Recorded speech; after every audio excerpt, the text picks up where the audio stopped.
وبركاته. بسم الله الرحمن الرحيم. الحمد لله رب العالمين، والصلاة والسلام على أشرف الأنبياء والمرسلين نبينا محمد وعلى آله وصحبه أجمعين. أما بعد،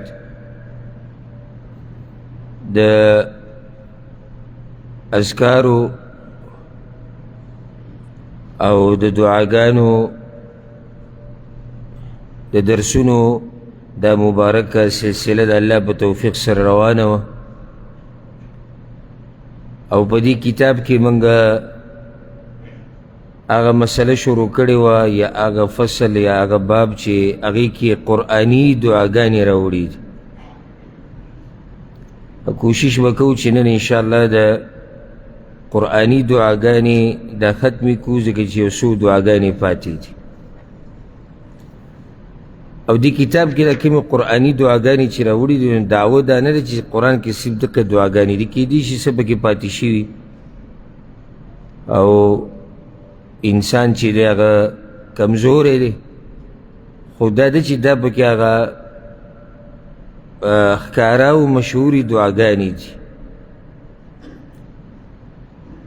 آخرنی درس کې آخرنی دعا چې ذکر کېده قرآنی، نو هغه د مجاهدینو د غلبې دپاره دعا، دوه دعاګانې کې ذکر شوي.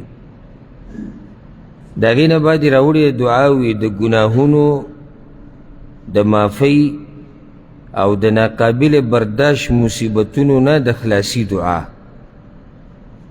یعنی چې ګناهونه درته الله معاف کړي او هغه مصیبتونو نه دی الله وساتي چې هغه ناقابل برداشت دي، یعنی برداشت کول د هغه د انسان په وس کې نه دي، چې الله تعالی داسې مصیبتونه نه وساتي. او دا د هر مسلمان ارمان دی چې الله ما د مصیبتونو نه او تکلیفونو نه او د هغه بوج نه وساتي کوم چې زما د وس نه زیات دی، هغه بوج زه اوچتولی نه شم. هر مسلمان دا غواړي او الله زما ګناهونه معاف کړي.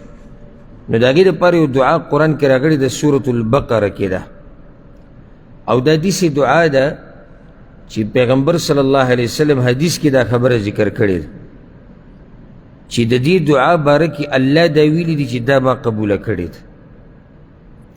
نو دا ډېره قیمتي دعا ده. هغه دعا سورة البقره آیت نمبر 286 کې ده، او د آخرنی آیت دی د سورة البقره. بدی کی دی ربنا لا تؤاخذنا ان نسینا او اخطأنا، اے رب زمانگا منی سمانگا پا آغا گناونو باندی که پا هیر شوی یا پا خطا سر شوی زمانگنا، یعنی یا اللہ منگا پا هیر او پا خطا مرانیس ان نسینا او اخطأنا. ربنا ولا تحمل علينا اصرا، او یا اللہ پا منگ بانی داسی درانه بوجونا مبار کوا کما حملته علی الذین من قبلنا، لکه سرنگا چی تا بار کڑیو پا آغا کسانو چی مخکیو زمانگنا. دا دینی احکام چی دی، دا دین دا مسئلی دا زمانگ دا پار اللہ سانی کڑی دی پا نسبت تا پخانو امتونو. پخانو امتونو تا مسئلی دیر گرانی، نو دی دعا کی داری چی یا اللہ پا منگ بانی دیسی درون بوج مبار کوا لکه سنگ چی تا پا پخانو بانی بار کڑو. ربنا ولا تحملنا ما لا طاقت لنا به، او اے رب زمانگا مبار کوا پا منگ باندی آغا سچی طاقت نلرو منگ داگی. واعفو عنا واغفر لنا وارحمنا، او منگ تا عفو کا منگ تا بخانو کا او پا منگ باندی رحمو کا. انت مولانا تملگر زمانگا فانصرنا علی القوم الكافرین، نو منگا زورور کا منگا غالب کا پا کافرانو باندی. دی دعا کی پاتی سے شو، یعنی سوال دای چی دی کی پاتی سے شو تا خو ارسد اللہ نو گفت چی اللہ ما مرانی سکا چرت زمانا یو شریع حکم هیرش، او یا اللہ ما مرانی سکا چرت زخطا شو. اوس دا ما ته پته نیسي چې تاسو نه به چېرته خطاګانې کېږي او که نه نه کېږي ده نه اچھا کېږي. خطاګانې چې چا نه کېږي او ګناهونه چې چا نه کېږي نو هغه دې دعاګانو ته ډېر ضرورت لري. ته چې دا غواړي چې الله ما ته بخښنه وکړي. او دا یو روایت کې هم دا خبر راځي چې مؤمن ته خپله ګناه داسې ښکاري لکه دی چې د غره په ویښ کې ناسي او یریږي چې دغه دی دا غر راباندې راولېدو او دغه دی راولېدو. او کم چې بېدینه انساني او منافقت پکې نو هغه ته وایي دا ګناه داسې ښکاري لکه په پوزه باندې چې مچ کښېني او دی وشړي، هېڅ ورته هم نه ښکاري. په پوزه باندې مچ کېناست او د لاس داسې کو او ویې شو. مؤمن یریږي د خپلو ګناهونو نه، یریږي داسې نه چې دا ګناهونه راباندې راپرېوځي او ما تباه نه کړي چېرته. او دا راته ووایم دا خبره یاده کړئ او په زړه یې ولیکئ، که دا ګناه تاله په دنیا کې څه نقصان در نه کړي که نه، ای به نقصانات خو کېدی شي تا ته نه ښکاري او ته په دې خوشحاله او په دې دوکه کې پرېوتی چې مړه زما دې ګناه ما ته څه ویلي دي. زه روزانه د الله نافرماني کوم نه، زه روزانه د الله نافرماني کومه، زه روزانه پلانۍ ګناه کوم پلانۍ کومه، نو ما له څه چلو شو ولې؟ زه بیا هم ښه مزدورۍ له ځم، ښه کارونه کوم او ښه بچي مې دي او ښځه مې ده، بس دې کې دوکه شوي. یاره که هېڅ نقصان دله در نه کړي که نه نو د زنکدن په وخت کې د ایمان د اغستو خطره پکې شته. ته په دې ګناهونو روانې زنکدن په وخت کې به د الله بې ایمانه کړي او په زنکدن کې به درته الله کلمه د نصیب نه کړي، دا جواب به دله درنه کړي او کیدی شي په زنکدن کې دقه وخت کې د الله نافرماني وشي. صرف دا یو یره چې په زړه کې چې کیدی شي الله زما د ایمان د مرګ په وخت کې واخلي، نو د دې سره انسان د ګناهونو نه ځان بیا لرې نه ساتي. او چې د چا زړه کې یری لکه نورې تاله هېڅ نقصان درکړي دا بس په دې خوشحالۍ کې پراته دا دوکه شوي دي. یاره وایي زه خو لګیا یم ما ته چا څه ووایي ښه برابر یم نه، هېڅ برابر نه یې ته، هېڅ برابر ته نه. او که مرګ دله راشي او الله دنه د ایمان واخلي او د مرګ په ټیم کې الله ستا په ژبه باندې یو داسې خبر راولي چې هغه د دین خلاف وي، ستا په دې اندامونو باندې داسې کار وشي چې هغه د شریعت خلاف وي، دا یره پوره نه ده. مؤمنان په امن کې کېږي نه، د الله د عذاب نه چېرته نه په امن کې کېږي. مؤمن چېرته دا نه وایي چې ما ته څه مصیبت نه رارسي، ما باندې څه عذاب نه راځي. دینداره سړی دا بېدینه چې دی په امن کې. او ځکه ګوره دینداره سړی خپل صفتونه نه کوي. ته چې چا نه صفت واورئ که نه دی دینداره نه وي. منګه جو بیا م ښه یو او جو بیا مې او جو مونځ او جو منګه دا کوو منګه صدقې کوو منګه دا دینداره سړی نه دی چې ځان ته داسې وایي، ځکه چې دینداره همیشه ځان ته د کمي نسبت کوي. هغه چا ته خپله دینداري یادوي نه، ځکه چې هغه وایي که زه چا ته خپله دینداري یاده کړم دا د یادولو نه ده چا ته. زه به چا ته څه ویم او ته به ما ته څه وایې. اوس که زه تا ته وایم چې ما ته خپله دینداري بیان کړه، ته ما ته خپله کومه دینداري بیانوي؟ یعنی یو سړی که دلته راولګي ما ته اوس په تاسو کې خپله دینداري شماري نو څه ما ته بیانوي؟ څه داسې رښتي چې بیانې کوي؟ نو کومه دینداري ته ما ته او زه تا ته کومه دینداري بیانوم؟ دینداره خلک همیشه ځان ته د کمي نسبت کوي. هغوی چېرته دا نه وایي چې موږ دا توره والې ده او دغه توره والې ده. او کومه توره کومه بادري ته یادې، څه بادري ما ته یادې ته؟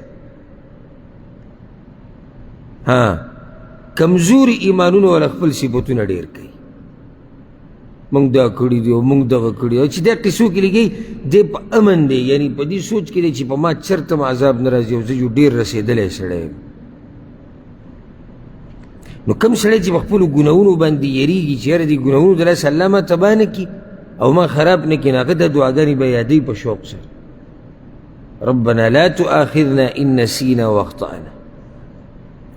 بل نه چې دی کوي چې ربنا ولا تحملنا ما لا طاقت لنا به، یا الله هغه سره باندې مه رابار کوه چې زه د اوچتولو طاقت نه لرم. څومره ښایسته دعا ده. یا الله داسې مصیبت مه راوله، یا الله داسې تکلیف مه راوله، یا الله داسې امتحان مه راوله چې زه په هغې کې کامیابېدی نه شم، زما طاقت نشته هغې ته نه مخامخ کېدو. او الله ستا د دعا قبوله کړي. بیا په دې اخره کې واعفو عنا واغفر لنا وارحمنا، یا الله موږ ته عفو وکړه، موږ ته بخښنه وکړه، په موږ باندې رحم راووروه، رحمت راووروه. نو څومره ښایسته دعا ده چې الله چاته دا دعا قبوله کړي. نو الله ولا خیر د دنیا او د آخرت ورکو. د هغې نه بعد وی د ځان او د خپل اولاد دپاره د مونځ د پابندۍ دعا دا ډېره اهمه ده. د ځان دپاره او د خپلو بچو دپاره د مانځه د پابندۍ دعا، یعنی چې الله تا د مانځه پابند کړي او الله ستا بچي د مانځه پابند کړي، د هغې دپاره دعا ده. ورسره وی د خپل ځان، والدینو او مؤمنانو دپاره په قیامت کې د بخښنې دعا. چې څومره درنې خبرې دي ګورې، وړې نه دي. او د دې احساس هغه چاته وي، دا ماشوم دي ځینې لرې که څوک دی، تفضل اطلع بره.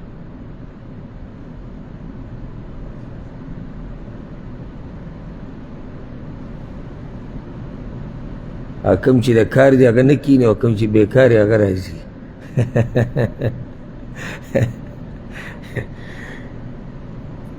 دا اوس ډېرې درنې خبرې دي. یعنی اوس ته سوچ وکړه د ځان دپاره او د خپلو بچو دپاره دعا چې الله موږ مونځګزاره کړي، څومره غټه خبره ده. او دویمه، الله ما او زما مور پلار او عامو مؤمنانو ته د قیامت په ورځ بخښنه وکړي. دا وړې خبرې دي، غټې خبرې دي. تاسو یې غواړئ که نه غواړئ؟ غواړئ دا چې تاسو د مانځه پابند شئ که، او غواړئ دا هم چې ستاسو بچي د مانځه پابند شي، او تاسو دا هم غواړئ چې تاسو او ستاسو مور پلار او د مسلمانانو ته د قیامت په ورځ بخښنه وشي. نو دا صرف په ارمانونو باندې نه کېږي چې ډډه سړي لګولي او چې وبه شي. د دپاره محنت دی، او هغه محنت کې یو لار دا ده چې ته د الله نه یې وغواړې. اوس دا دعا ده کومه چې ته زه ذکر کوم، سورت ابراهیم کې راغلی د 40 آیت ته، 41 آیت ته، او دا دعاګانې ابراهیم علیه السلام غوښتلي دي. څومره قیمتي دعا شو. دعا قرآن کې را نقل شوې ده، غوښتلې چا ده؟ ابراهیم علیه السلام. هغه دعا دا ده، ابراهیم علیه السلام ویلي والله ته رب اجعلني مقيم الصلاة ومن ذريتي، اے رب زما وګرځوه ما لره پابندي کوونکی د مانځه او زما د بچو نه هم. یعنی یا الله ما له توفیق راکړه چې زه د مانځه پابندي وکړم او زما بچو له هم دا توفیق ورکړه.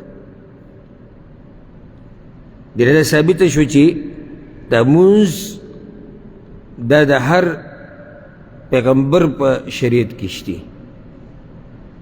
احکامو کې اختلاف به وي لازم، خو دا دی چې نور مونځ هر امت باندې الله لازم کړی دی. نو دا په څه باندې دلالت کوي چې دا مونځ په هر امت باندې لازم دی؟ د مونځ په اهمیت باندې، یعنی دومره اوچت عبادت دی چې یو امت هم داسې نشتی چې هغه ته دا مونځ الله، هغوی ته دا مونځ الله نه دی ښوولی. بله خبره، یعنی پیغمبر الله ته دا وایي چې ما د مانځه پابند کا، یعنی دا مونځ په دې کې ګنجایش د پیغمبرانو سره هم نشتی. یعنی پیغمبرانو سره دا گنجایش نشتی چې مونځ پکې پرېږدي. اوس دا ما ته پته نشته که تاسو پکې سلار پیدا کړي د گنجایش، جدا خبره ده.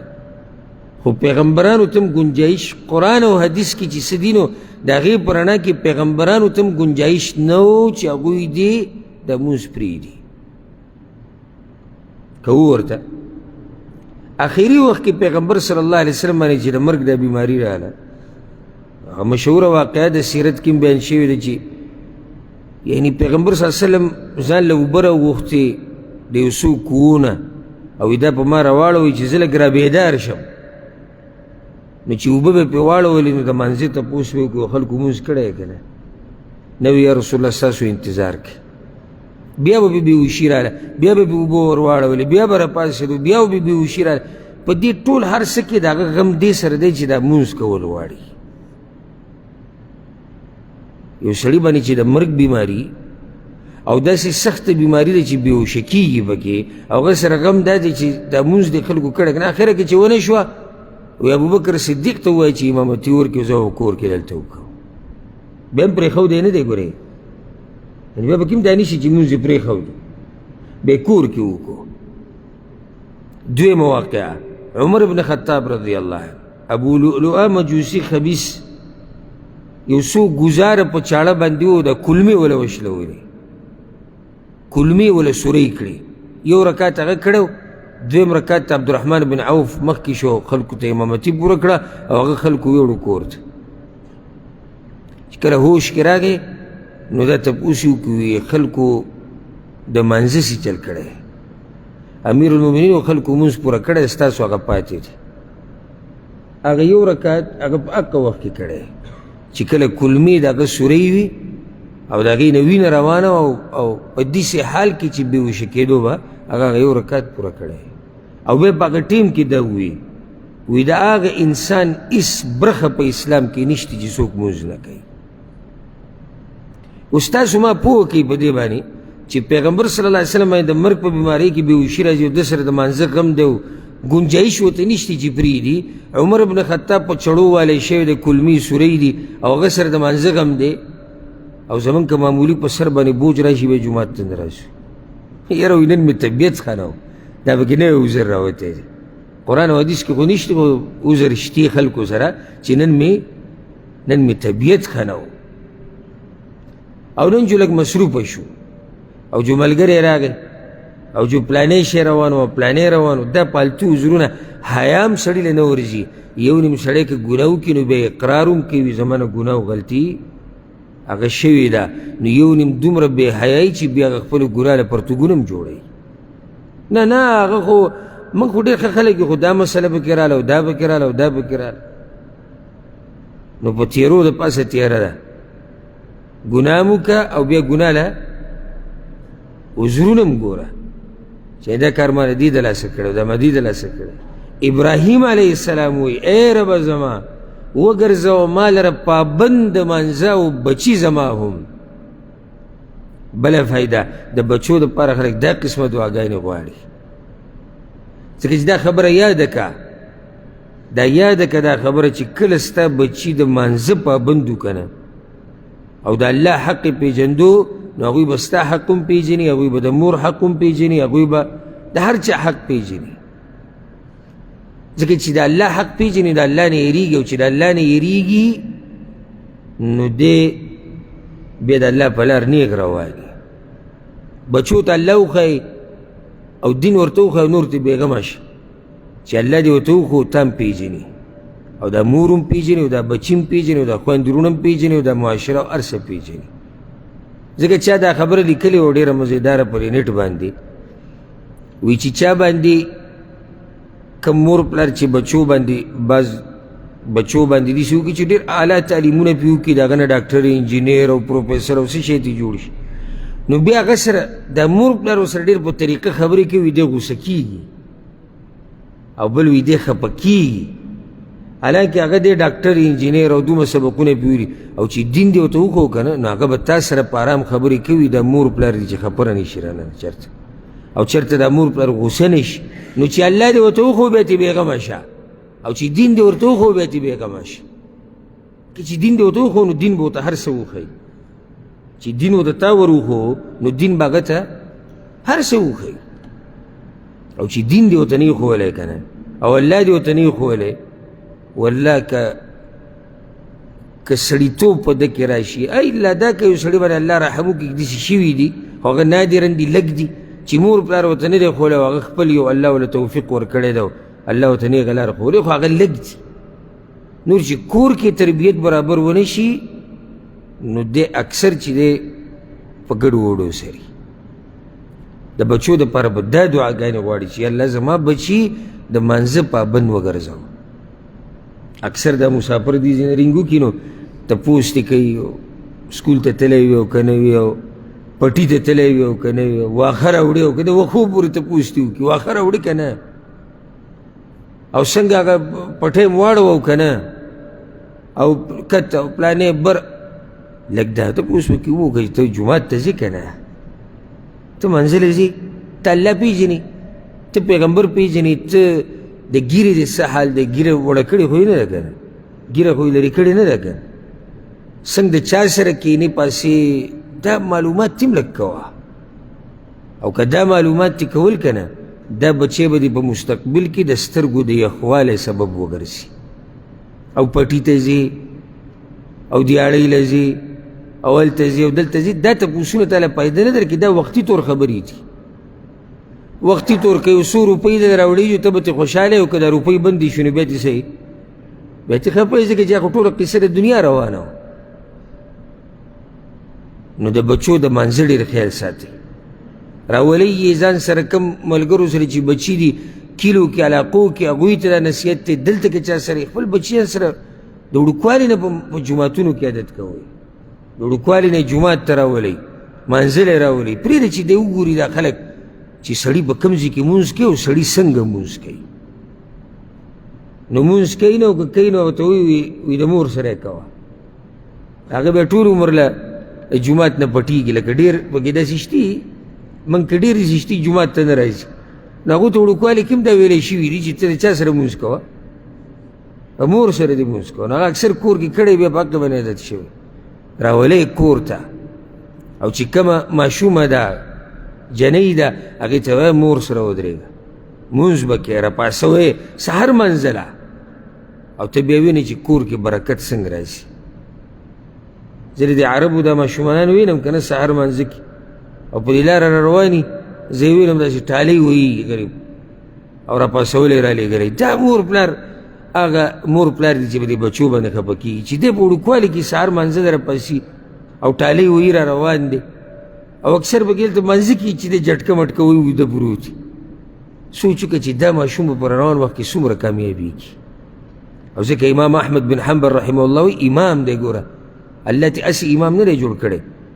د ده پلار یعنې دی وړوکی و چې پلار یې مړ و، یتیم و، او وایي چې کله زه لږ رالوی شومه او په ښه بد باندې پوه شو، نو وایي زما مور ماته یاد دي، وایي چې زه به راپاڅېدم جمع به و سخت د جمعې دا شپې به وي، نو چې زه به راپاڅېدم زما مور به وایي ما ته اوبه ګرمې کړې وه به یې ښودې بچې وې اودس کوه. په هغې به ما اودس وکړو، جومات لرې و تیاره وه. بیا هغه وخت کې نو زه به یې ځان سره جومات ته بوتلمه، جومات ته به راسره د مور تله، او بیا به راته ولاړه وه چې کله ما مونځ ختم کړو راوبوتم نو بیا به یې لاس نه ونیو بیا به یې کور ته راوستم. چې دا حال و نو ځکه ته الله امام جوړ کړو.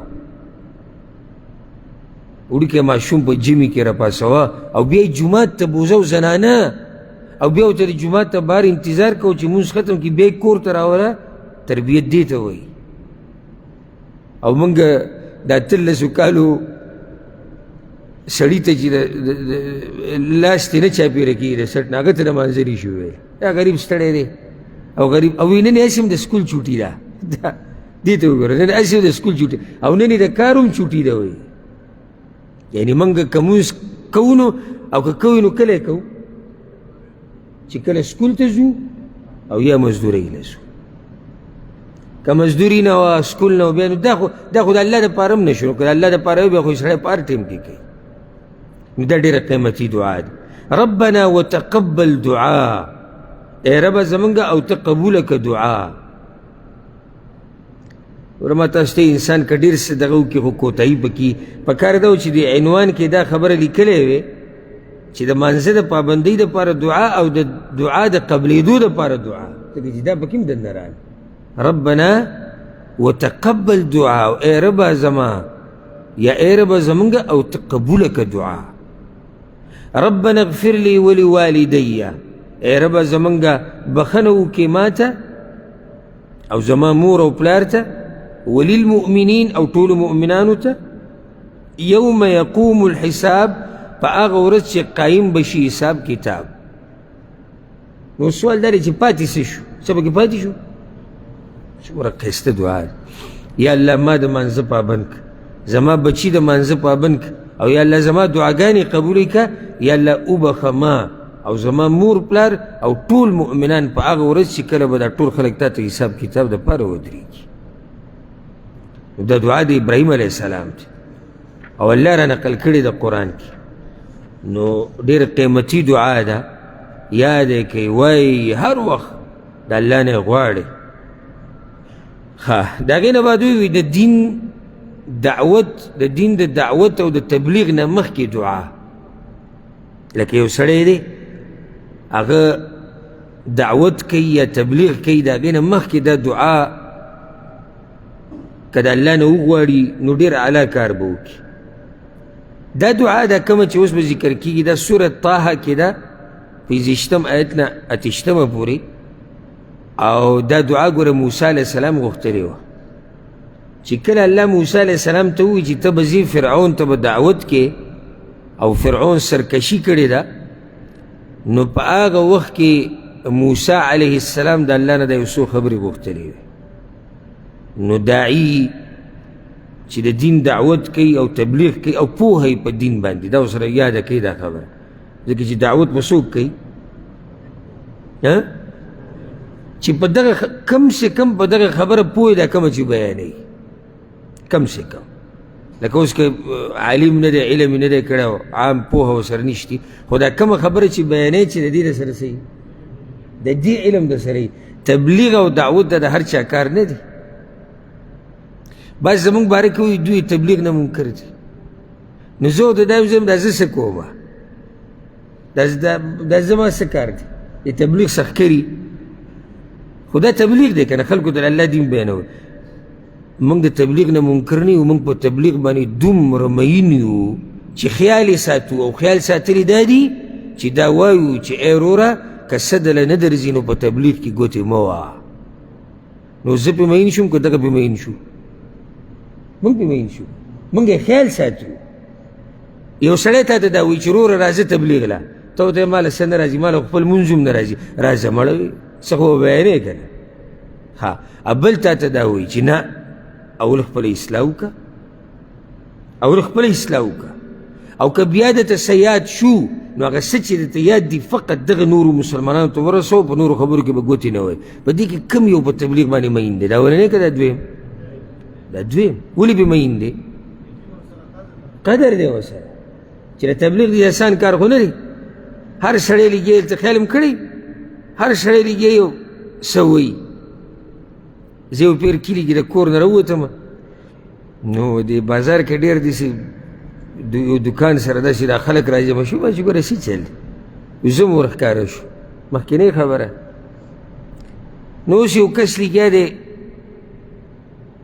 تبلیغ کوي په دکان مخې ته، او هغه کسانو کې هغه چیت چیت ورته کینی چې عمرونه یې زیات دي او قد نه الله چیت پیدا کړي. اوس خلک اوس داسې قسمه خلک ځان سره ګرځي چې خلک راجمع شي. ښه نو هغه لګیا دی، والله که د هغه د خبرې سر معلوم او یخپې معلوم، یو غري ویشتو او بل غري ویشتو او کته او بر او دا او داسې. ما کسانو ته ویلي چې کله دې ګڼې نه ورغله ما هسې چلوي امیر صاحب بیان کوي او ګپ یې جوړ کړی د امیر صاحب نوم په هر چا باندې وروتپ. یو سړی نه قرآن تلاوت وله ورځي، نه الله پېژني نه پیغمبر پېژني. اول ورته وروښایه، اول دا سړی څه ورته وروښایه، نو د هغې نه بعد که دې بیانوي ژبه صحیح ده که نه. دې که اوس څه غلطه خبره شتي؟ د تبلیغ نه انکار پکې شتي؟ نه، صحیح زده که بیا بل ته وروښایه. پرون دمو نن تا په منبر کېنولی دی، دا غلط کار نه دی که نه؟ یو ورځ ما یو بیان اورېدو، تاسو ته که زما دا قصه کړې مو، پېښور کې ما ته ښکاري پېښور کې دا بیان، او که تاسو سرچ وکړئ دا ویډیو به تاسو ته میلام شي په نیټ باندې. وایي د شعیب اختر بیان د پاکستان کرکټي چې دی، نو ما هغه بیان بیا ولګو، ما چې ده څه ویلي په منبر ناست دی، په منبر او هغه لګیا دی بیان کوي، څه پته وي چې ګنټه بیان یې کړی دی که څه دی.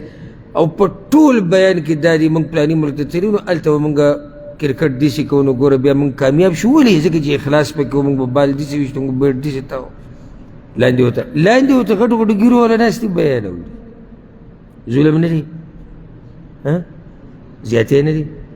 دا منبر د داسې قسمه خلکو دی چې هغوی سره علم نشته، هغه پرې راشي د کرکټ باز کوي یا د ډمتوب یا د نشو تماشو قصې کوي.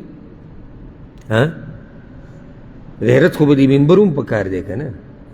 دا د پیغمبر د وارثانو منبر دی. مونږ خو دا پرېږده، هغه غریب خو هغه خو هېڅ نه ورته خو صرف د کرکټ قصې کولې. په دې منبر چې داسې مولا کیني، مولا چې ګډې وډې وایي که نه، موږ په دې هم خفه کېږو، موږ له په دې هم غیرت راځي چې داسې مولیان نه دي په کار په دې منبرونو باندې چې خلکو ته ګډې وډې بیانوي. مولا وایم پاتې لا عامي. نو د دعوت او تبلیغ ویې کا، او ته خو 3 ورځې وي او ته 10 ورځې وي او ته 4 میاشتې وي، زه ټول عمر به یې کوې، ټول عمر به تبلیغ کوې.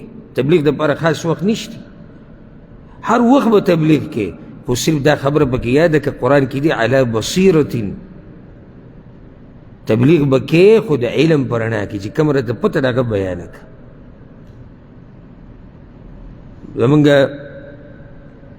والد صاحب د الله وبخي، الله دې پې د رحمتونو باران راووری، هغه قصه کوله وي یو پیر مونږ کلي کې زمونږ هلکوالی او څه کسان راغلي وي چې مونږ بیان کوو، بیان شروع هلته خو دا قسه هم نشته چې بیان چا وکړو، دلته دې نظام دی، بیان به هغه سړی کوي چې هغه لایقي د دې اجازت وتی، هر سړی دلته دا خبرې نشي کولی، ځکه خو حالات برابر دي. د ملک کې د برکت ته وګورئ که نه اختلافات شته نه جاکې شته، ځکه چې هغه سړی دې منبر ته رارسېدی شي چې د هغې ولیولي د هغې مرتبه وي، هلته هر سړی پاسي، یو کس پاسېدو بیان یې شروع کړو. وی چې بیان یې شروع کړو نو وی چې 100 ګزه موسی و بیان کې وویل، او 100 ګزه امسا وه، او 100 ګزه ټوپ و، نو څو شو 300 ګزه شو. نو د هیچ کافر پړکې وو، لکه دغه کافران دومره ګټو چې په 300 ګزه کې د هغه څه وو پړکې وو. نو هغه موږ ته وایي زموږ والد صاحب، هغه وی ما سره یو کس خوا کېناست و، هغه یې نوم هم واخیستو چې هغه هم اوس وفات شوی دی، الله دې وبخي. نو هغه لږ داسې عرضي کې به یې خپله خبره کوله وي، هغه ما سره خوا کېناست نو هغه ورته اواز وکړو چې دا زه نه منم، ساده ورته کې وي، هغه وایي دا زه نه منم. خلکو یې هغه ته وکتل، ځکه چې زموږ خلک الحمدلله د دین ډېر قدر کوي، خو صحیح دین پېژني نه. نو هلته خلک قدرمند دي چې یو خبره روانه د دین ته څوک اخري چې ته وایې زه نه منم. یو خلک را ګرم شو، د امیر صاحب بیان یې پرېښه او ده ته دغه شو، لکه څه چله ولې څنګه نه منې ته مولا یې، ته عالم یې، ته فارغه یې، تا څه چل کړي چې ته زه نه منم. هغه وایي ګوره چې 100 ګزه موسی و او 100 ګزه امسا و، نو د امسا یې داسې نیولې وګرځېدو به امسا خو خرې د خېټې سره نیسي. دا اوس د معمولي سوچ کړی دا، یعنې دا خبره یې ذهن ته راغلې ده. یاره وي د جومات خلکو چې دا خبره وکړي، د جومات خلکو یاره وي ستا دا خبره هم صحیح دی، نو هغه غریبان هم په دغه کې ور واچول چې دا خبره صحیح ده. چې دا خبره ده وکړه، هغو ډایرکټ دغه ته ووایي امیر صاحب ته وایي دا خبره تا کوم ځای نه وکړه، لکه اوس موږ ته وایي دلیل وښایه که دلیل یي یو بس موږ به غلي شو، دا بیا موږ ته هسې سوچونه راځي. نو چې هغه ته یې خبره وکړه، هغه یاره وایي موږ ته هم نور نه یو خبر، خو دقه شان بزرګانو بیان کړې ده. خو داسې خبره نه شوه چې دقه شان بزرګانو بیان کړې ده، نه. تبلیغ او دعوت به هغه څوک کوي چې هغه سره دا کومه خبره چې بیانوي کم سے کم د هغې خو ته پته وي که نه، که نه زما دا خبره غلطه ده. او که داسې هر سړی هر څه بیانوي نو بیا به کې څه پاتې شو؟ هېڅ هم پاتې نه شو. وکړه تبلیغ، وځه د الله په لار کې او ورسوي زما دا پیغام ټولې دنیا ته، وځه د الله په لار کې او تبلیغ د هغه وخته پورې وکړه چې د خاورو سره خاورې شي. خو بیان هغه څه که چې څه الله بیان کړي، څه پیغمبر صحابه کرامو او د دین مشرانو بیان کړي. قصې ډکوسلې پالتو خبرې دا قصې پکې نه دي بیانول پکار. ښه اوس یو سړی د دین دعوت لوځي او تبلیغ لوځي، د هغې نه مخکې که دا دعا ووایي نو دا دعا موسی علیه السلام غوښته. دعا څه ده؟ رب اشرح لي صدري، ای ربه زما کولاو که سینه زما. نو چې اوس الله ستا سینه کولاو کې علم ته او دین ته، نو څومره اوچت نعمت دی. دا تاسو دلته ناست یې که نه، دا بیان اورئ، دا یو نعمت د الله په تاسو دی چې ګوره ستاسو سینې دې ته اوس کولاو کړې ده. که ستاسو سینې دې ته نه وی کولاو کړې، تاسو کېناستئ؟ نه کېناستئ. دلته د ناستې وجه دا دی چې ستاسو سینه الله دې دین ته او د دین دې زده کړې ته کولاو کړه، شوق هم پیدا شو، سینه کې مزې پیدا شو، نو تاسو کېناستئ. دغه شان عالم او داعي او تبلیغي هغه غواړي چې زما دا سینه دې دین ته څه شي؟ کولاو شي. ویسر لی امری او اسان کی ما ته کار زما، یعنی یو تبلیغی د تبلیغ په میشن باندې وځي او یا الله اسان کی ما ته کار زما. کار د څه دی؟ د دین بیانول. یا الله دا کار راته څه کې اسان کی، ځکه چې په لاره کې به ډېر مشکلات راځي. دین چې ته بیانې نو ټول خلک ستا غاړې تعمیلونه ګورې نه اچوي. څوک به دې بکاڼو ولي، څوک به دې بېعزته کوي، څوک به دې بدنامه کوي، کیدای شي څوک دې مړ کړي. نو ویسر لی امری واحلل عقدة من لسانی، او کولاو که غوټه د ژبې زما. د موسی علیه السلام دا ژبه به لګن خطا، نو یا الله دا غوټه زما د ژبې کولاو کا. ښه اوس یو سړی دی ژبه یې روغه ده او هغه دا دعا غواړي، نو څه فایده ده؟ یعنی فصاحت راته نصیب که. بارک الله فیک. غوټه د ژبې دا نه ده چې یوازې تس انخلې به نه، کله ستا ژبه روانه ده خو تا سره داسې مناسب تعبیر نشته چې ته بې دا خلک پوه وکړي. دا مې یو غوټه ده که نه. نو یا الله دا ژبې دا غوټه مې کولاو که، یعنی داسې طریقه راته وښایه چې زما دا خبره د خلکو په دې سینو کې کوزه شي. لکه تاسو به لیدلي غټ علما دومره علم به ورسره وي چې سبحان الله په هغې کې څه شک نه وي چې غټ عالم، خو چې بیان شروع کړي هغه بیان نه سړی تنګېږي. سړی کله خوب ورځي او کله یو طرف ته او کله بل طرف ته، یا الله وسود. حالانکې د هغه په علم کې شک نشته، خو ژبه کې غوټه ده. غوټه د څه ده؟ یعنی هغه تعبیر ورسره نشته مزیدار، هغه طریقه ورسره نشته چې د دې ناستو خلکو نه زړونه خپل طرف ته راواړي. یفقهوا قولی، دا غوټه ولې لرې که یا الله؟ د پاره د دې چې پوه شي دا خلک په وینا زما باندې ورسېدي. مقصد څه دی؟ چې دا خلک زما په وینا څه شي؟ پوه شي. زه به تاسو ته یو خبره وکړم دا، او کیدای شي په دې باندې زما نه دا دعات او علما ملګري بعض پکې خپم شي. اکثر ویم دا دعا چې کوم دعوت چې د الله لارې ته ورکوي او دا جوماتونو کې چې خطیبان او امامان په دوی کې اکثر داسې چې یو روټوني کار کوي، هغه جدول او شیډول ډکوي. بس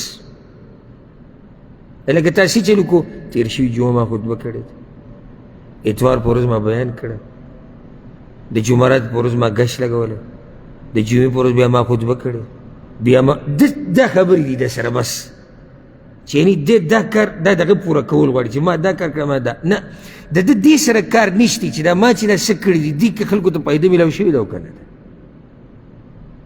لکه اوس یو سړی دی هفته کې 15 بیانونه کوي او څوک پرې سره پوهېږي،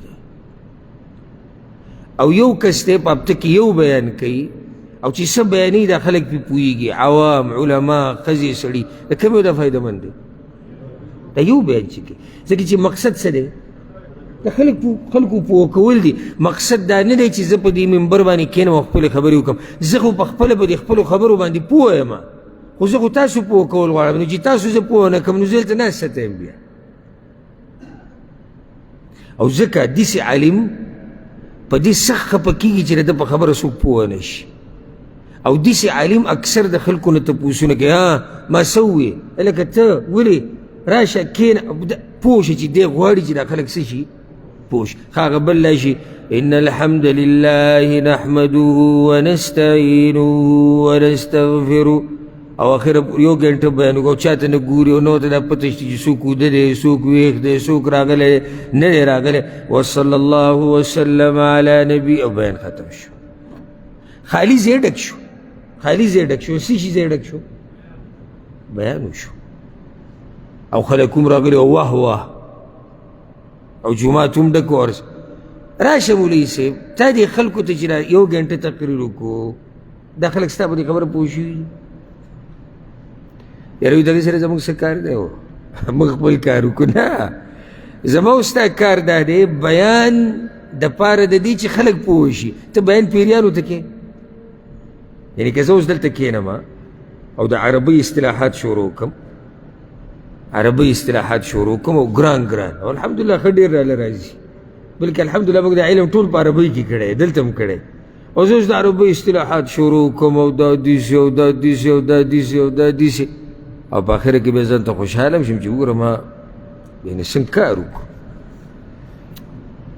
زه خو هغه هدف ته ونه رسېدم څه دپاره چې زریږ یم، خو که زه دقه د عربۍ د الفاظ تاسو ته په اسانه پښتو کې ووایم، مثالونه درته بیان کړم او کوشش وکړم او تاسو یې پوه کړم، دلته زه خپل هدف ته څه شوم ورسېدم.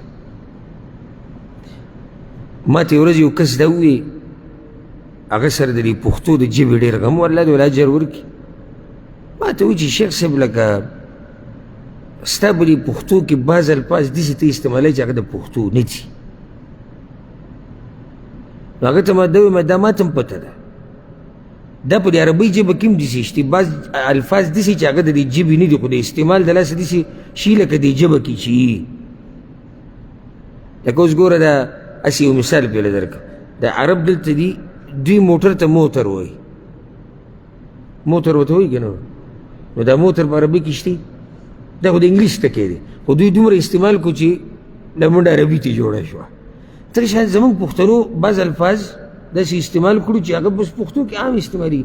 نو هغه ته ما دا ووایم وروره ګوره ستا خبره په خپل ځای صحیح ده، خو زما مقصد دلته د پښتو مهارت راښکاره کول نه دي. زه غواړم چې دا ما ته ناس مسلمان او مسلمانه زما په دې خبره باندې پوه شي که نه؟ که نه شروع کو مشکل الفاظ هسې دا حال دی او بیا به بیا به څه وایي چې بلکل په څه نه پوهېږو. نو موسی علیه السلام چې دا دومره دعا وغوښته اخره کې څه ووایي یفقهو قولي چې یا الله دا خلک زما په وینا باندې څه شي پوه شي. ښه د هغې نه بعد وایي د بېدینه خلکو د صحبت نه د خلاصېدو دعا، دا ډېره اهمه دعا ده. او دا دعا لوط علیه السلام غوښتلې وه کله چې قوم دمکي ورکړې وه هغه ته.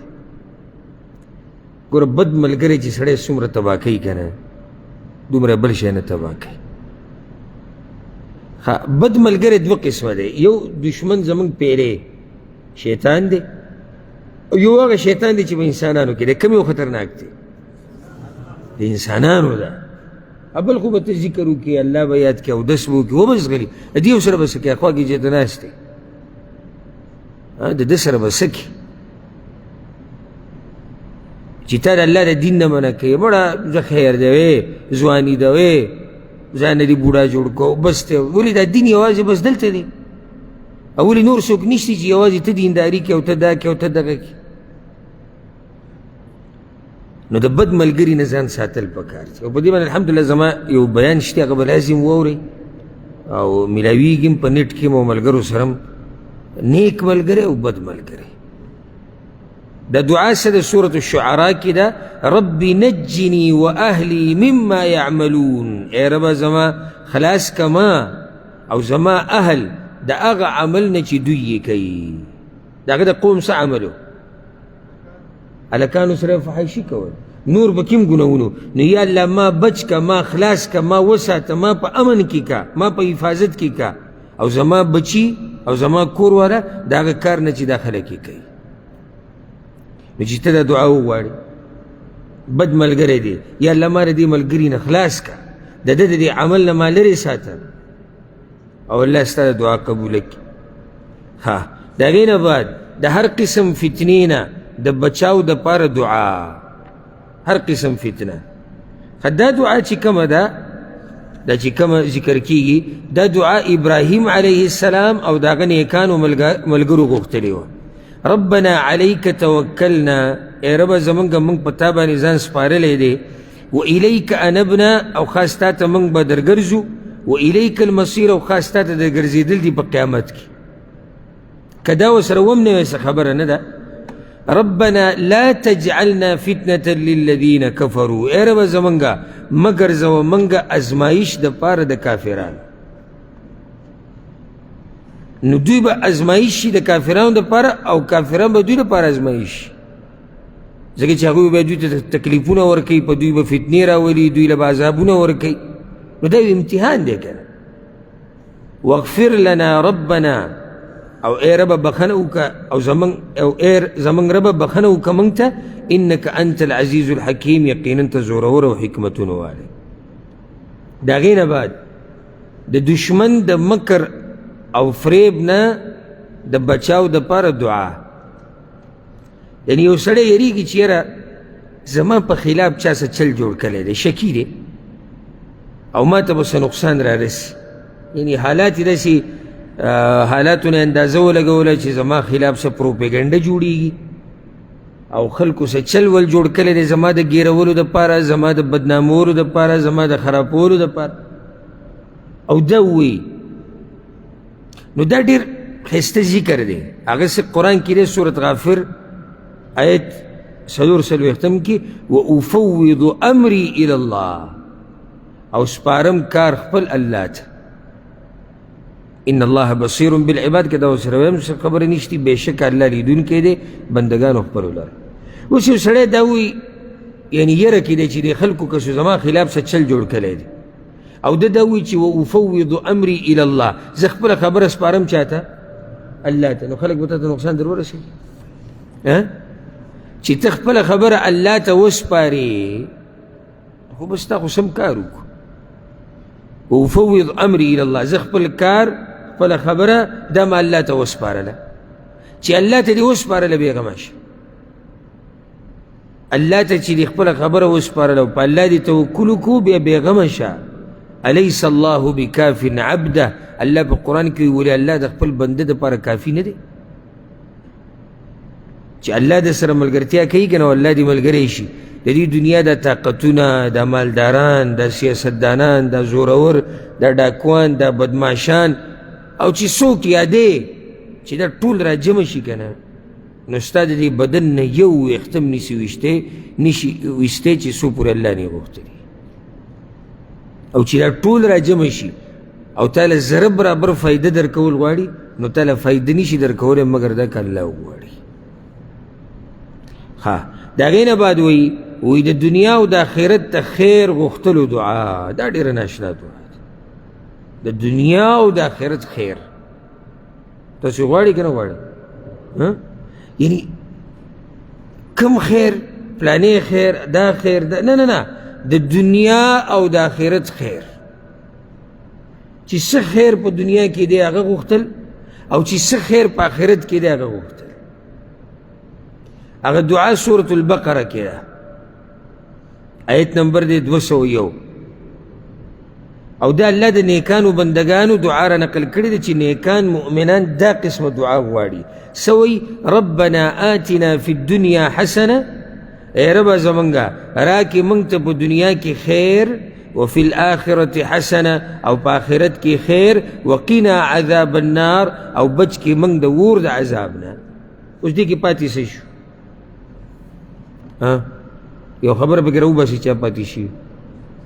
څه پکې پاتې شو؟ هېڅ هم پاتې نه شو. دا دعا انشاءالله را روان چې کوم اذکار دي په هغې کې به هم راځي. انس ابن مالک رضی الله عنه وایي چې د پیغمبر صلی الله علیه وسلم اکثره دعا دا وه، په هره دعا کې به دا دعا لازم غوښته. ولې؟ ځکه چې دا لنډه ده او غونډه ده. یعنی چې یو سړی دا وایي چې یا الله ماله د دنیا خیر راکړه او ماله د آخرت خیر راکړه او ما بچ کړه د اور د عذاب نه، پاتې به کیسې شو. تا خو هر څه د الله نه وغوښتو.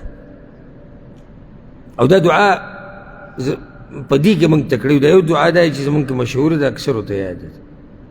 نو چې درته یاده ده په مخ یې د الله نه غواړه. دا صرف دې دپاره نه دی چې ته په انتظار ناست یې چې مانځه کې اخرنۍ قاعده راشي او ته درود ووایې، درود نه بعد به دقه ربنا آتنا فی الدنیا حسنه.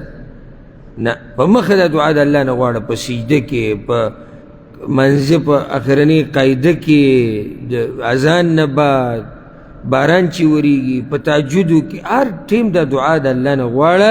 او چې یو پیر الله دا دعا قبوله کړه نو ستا خو مزې مزې شوي. په مخ یې د الله نه غواړه، په مخ. ربنا آتنا فی الدنیا حسنه، یا الله راکې موږ ته په دنیا کې خیر. اوس دا حسنه په دنیا کې څه ته وایي؟ نو دې باره کې دا یاد کړه. مفسرینو دې دا وضاحت کړی د محدثینو. په دنیا کې حسنه ایمان خو موږ ټول غواړو، سلامت ایمان. په دنیا کې حسنه نیک عمله بیبي، نیک عمله اولاد، پراخ حلال روزی، د مصیبتونو نه امن و امان، عزت، سکون، اطمینان، حیا او دیسې پسې بیا او دینداري چې دا هر سره ته الله نصیب کړي. او دومره مختصر دعا ده، دا هم نه ده که نه چې یعنې یا الله مال دا راکه، مال دا راکه، مال دغه راکه، مال او اوږده خبره ده. خیر خو په دنیا کې ډېر زیات دی، خو ته لنډه خبره وکړه، ربنا آتنا فی الدنیا حسنه، یا الله په دې دنیا کې مال هر خیر مال راکه، او الله دا دعا ستا قبوله کړي او تعالی دا خیر ټول درکړي. وفي الآخرة حسنه، او په آخرت کې خیر. آخرت کې خیر خو واضحه ده، د الله رضا، په ښی لاس عملنامه، د نیکیانو د تلې درنېدل، پل صراط باندې اوړېدل، د حوض کوثر نه اوبه څښل، جنت ته ننوته. نو ډېره قیمتي دعا ده، ډېره قیمتي.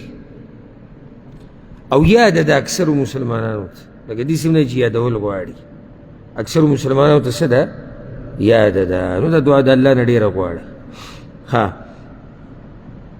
د هغې نه بعد وایي چې د قیامت د شرمندګۍ نه د بچ کېدو دپاره دعا ده. الله اکبر. الله دې موږ د دنیا او د آخرت ته شرم نه وساتي، الله دې به موږ پردې رواچي. او خصوصا دا نن سبا دور نه دی، د دې انټرنیټ او د دې موبایل او د دې قصو د راوتو سره والله چې سړی په دې سوچ کي چې د مرګ پورې به په دې پرده کې وساتلی شم او که نه. نوي نوي جاخې راوځي او د چا ویډیوګانې راوځي او د چا تصویران راوځي او د چا د کور د زنانه خبرې راښکاره کېږي او د چا څه او د چا څه. ودونو کې د زنانو تصویران ویستی کېږي، په پروګرامونو کې تصویران او ویډیوګانې، او هغه بیا په یو ځای کې چلېږي او په بل ځای کې چلېږي. یعنې دې ټیم کې دې فتنو په دې دور کې دا دعا ډېره زیاته غواړي چې یا الله په موږ باندې پردې راواچوه. پرده چې د الله په پرده کې یو سړی د مرګ پورې پاتې شي، لوی نعمت دی. او بیا چې دا پرده په آخرت کې هم پتا پرته وي، دا بیا بل نعمت دی. خو شرمونه دوه دي، شرم د دنیا، شرم د آخرت. الله دې موږ د هر یو نه ساتي. خو کوم یو ډېر بد دی؟ د آخرت که د دنیا؟ آخرت. ولې؟ د ټولو په مخ کې. یعنې دنیا کې ستا دا یره ده، که زه وشرمېدم خو کور والا به خبر شي، علاقې والا، زیات نه زیات علاقې والا. نور خو بهر علاقې نه خو ته هم څوک نه پېژني ته څوک، الا دا که سړی مشهور وي. آخرت کې د آدم علیه السلام نه والا د آخرني کس پورې ولاړ دي، پیریان ولاړ دي، زناور هم حشر کېږي، او دا ټول ولاړ دي او الله ته وشرمي. او الله دې سې راښکاره کړي، یوم تبلی السرائر، الله په ورځ به پټې خبرې راښکاره کوم. او الله دې سې راښکاره کړي چې په سکرین یې درته وچرېږي چې دا ته نه د شپې چې دې پلانې ګناه کوله، ته نه وي دا کار تا نه دی کړی، دا ته نه څه به په هغه ټیم کې بیا ته محسوسوي. نو د آخرت د دې ذلت او شرم نه د بچ کېدو دپاره دعا سورت آل عمران کې ده. الله دا د نیکانو خلکو دعا را نقل کړې ده 104 آیت کې. هغوی به دا وي نیکانو خلکو، ربنا وآتنا ما وعدتنا على رسلک، ای ربه زمونږه راکې موږ ته هغه څه چې تا یې موږ سره واده کړې ده په ژبه د پیغمبرانو. د پیغمبرانو په ژبه موږ سره څه واده شوي ده؟ د جنت، د الله د رضا کېدو. نو یا الله موږ له دغه راکه. ولا تخزنا یوم القیامه، او مه شرموه موږ په ورځ د قیامت، او مه شرموه موږ په ورځ د قیامت. انک لا تخلف المیعاد، یقینا ته خلاف نه کوې د خپلې وعدې. دویمه دعا ده د ابراهیم علیه السلام. ابراهیم علیه السلام به دا دعا غوښته، دا سورة الشعراء کې ده، آیت نمبر 82. ابراهیم علیه السلام به دا وي. ابراهیم علیه السلام دا یاد کوي، ګورئ چې هغه امام الموحدین دی، د پیغمبرانو پلار دی. هغه به وي ولا تخزني یوم یبعثون، او مشرم و مالره په کومه ورځ چې به مړي دوباره د قبرونه پورته کړی کی. یوم لا ينفع مال ولا بنون، په کومه ورځ چې به فایده نه ورکوي مال او نه زامن. یا الله وي په هغه ورځ مې مشرم و. دا دعا ډېره غواړي د الله نه، دا دعاګانې په مخه غواړي چې الله موږ مشرم و په هغه ورځ چې کله به دا مخلوق ته ودرېږي. اخرنۍ دعای چې راوړي د قرآني دعاګانو کې د الله نه بې ځایه سوال کولو د معافۍ دعا. اوس یو سړی راولګي د الله نه داسې سوال وکړي چې هغه مناسب نه دی، بې ځایه مو څه مطلب دی؟ مناسب نه دی. لکه نوح علیه السلام، دا سورة هود کې دي آیت 40 دا دعا نوح علیه السلام غوښتلې وه. ولې غوښتلې وه؟ نوح علیه السلام الله ته دا ویلي وي یا الله زما هغه زوی هغه م بچ که. کم زوی؟ کنعان. او هغه اوسه و کافر و. کنعان کافر دی، مور د هغه م د کافرانو ملګرې وه، او ښه سپی پلار ته وایي چې تا سره نه ملګری کېږم. او نوح علیه السلام بیا هم الله ته وایي چې دا زما په اهل کې دی. نو الله ورته ووایي نوحه ما نه هغه څه مه غواړه چې تا ته پته نشتي. نو بیا هغه دا ووایي نوح علیه السلام ربي إني أعوذ بك أن أسألك ما ليس لي به علم. ای ربه زما زه پناه غواړم په تا سره چې زه سوال وکړم د هغه څه چې په هغې باندې زما علم نه وي. یعنې ومې ساته د دې نه بیا به نه کوو. ځکه وی وإلا تغفر لي وترحمني، او که چېرې تا ما ته بخښنه ونه کړه او مهرباني دې ونه کړه اکم من الخاسرین، نو شم به زه د تاوانیانو نه. بیا به یې الله داسې نه غواړم. نو که چېرته د چا نه داسې بې ځایه غونته کې خبره وشي چې هغه مناسب نه وي، نو بیا داسې ویل پکار دي ربي إني أعوذ بك أن أسألك ما ليس لي به علم. یا الله ومې ساته د دې نه چې وغواړم تا نه هغه څه چې زه پرې پوهه نه یم. نو دې سره د قرآني دعاګانو دا فصل چې دا څه شو، دا مکمل شو. یو درخواست او انشاءالله امید زما دا دی چې یعنی په دې ملګرو کې به داسې وي چې هغوی به دا یادې کړي وي. ای به که نه انشاءالله څه نه څه خو به یادې شوي که نه. او دا ترتیب بره ما ته پته چې په یو ځای راټولې داسې نه یادېږي، چې زر دا یې نه یادېږي چې یو سړی اوس وایم چې یعنی امید داره چې تاسو به دا ترتیب خو روان کړی که نه. نږدې وخت کې به دا دعاګانې ټولې ته یادې شي.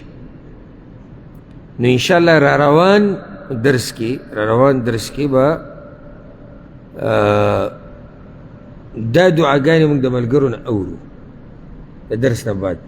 او ما ته پته دی چې تاسو دې دپاره دا دین نه زده کوئ چې په دې موږ ته څه انعام میلاو شي یا دنیوي تحفه، خو دغه به زما د طرف نه قیمتي تحفه به هغه چا ته میلاویږي چې چا ښه صحیح یادې کړي. او دا مې راته وویل قیمتي اخوا دې خوا به نه وي. را روانه هفته کې انشاءالله، روانه هفته کې درس نه بعد دې دعاګانو باره کې به تپوس کوو چې چا یادې کړي وي نو غټه تحفه به ول الله ورکوي انشاءالله. او وړه به زموږ د طرف نه وي چې دې سره د ملګرو کې جذبه راشي او د یو بل سره مقابله وکړو. دا د مقابلو میدان دی، دا دی د مقابلو میدان. دومره قیمتي دعاګانې یو سړي ته یادې شي سبحان الله، او دی په مخه دا غواړي او الله وله قبول کړي. نور دی د الله نه څه غواړي؟ نو الله دې موږ له دې طاقت راکړي انشاءالله. اوس موږ د کتاب منځ ته کوږ شو، یعنی اوس اذکار او دعاګانې تفصیلي به شروع شي. او شروع به د څه نه کېږي؟ الادعیة والاذکار عند النوم والاستيقاظ. هغه دعاګانې او اذکار چې د اوده کېدو په وخت کې به وي او بیا د خوب نه راپاڅېدو وخت کې به وي، تفصیلي انشاءالله هره خبره دلیل سره. دا به انشاءالله روان درس نه شروع کوو. الله دې موږ پوه کړي په قرآن او په حدیث باندې، او الله دې زموږ دعاګانې قبول کړي، او الله دې موږ له توفیق راکړي چې هر وخت د الله نه دعاګانې وغواړو.